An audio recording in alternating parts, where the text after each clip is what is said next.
بسم اللہ الرحمن الرحیم نحمدہ ونصلی ونسلم علی رسولہ الکریم۔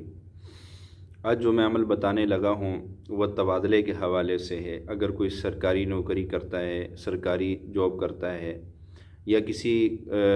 فیکٹری یا کسی بھی ادارے میں جو ایسا رول ہو کہ جہاں ملازموں کی تبدیلی ہوتی رہتی ہو، یعنی ٹرانسفر ہوتا رہتا ہو، کبھی ایک جگہ سے دوسری جگہ بھیج دیا جائے، کبھی یعنی کوئی پتہ نہ ہو۔ اکثر ہمارے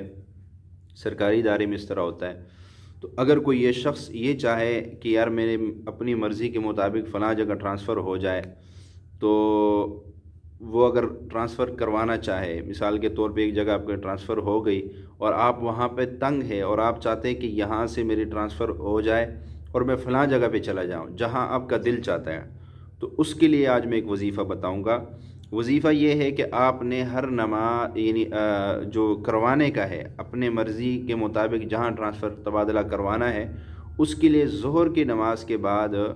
اول آخر 3 مرتبہ درود شریف اور بسم اللہ کے ساتھ سورۃ اللہب یعنی تبت یدا ابی لہب وتب ما اغنی عنہ مالہ وما کسب، یہ مکمل سورت جو ہے اس کو پڑھیں گے۔ 11 دفعہ پڑھ لے، 21 دفعہ پڑھ لے، 41 دفعہ پڑھ لے۔ یہ عمل دن میں صرف 1 مرتبہ اور وہ ظہر کی نماز کے بعد کرنا ہے۔ اس سے آپ کا ٹرانسفر جو ہے جہاں آپ چاہتے ہیں انشاءاللہ کچھ دنوں میں ہو جائے گا۔ اور اگر آپ جو ہے اپنا ٹرانسفر رکوانا چاہتے ہیں، ایک جگہ آپ کی ٹرانسفر ہوئی اور آپ وہاں خوش ہیں اور آپ چاہتے ہیں کہ یہاں سے مجھے تبدیل نہ کیا جائے، تو اس کے لیے اور ایسی افواہ پھیل گئی کہ آپ کو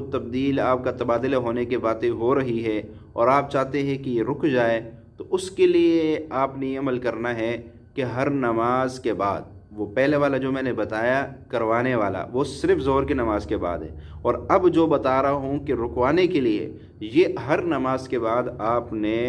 سورۃ اللہب بغیر بسم اللہ کے اول آخر درود شریف کے ساتھ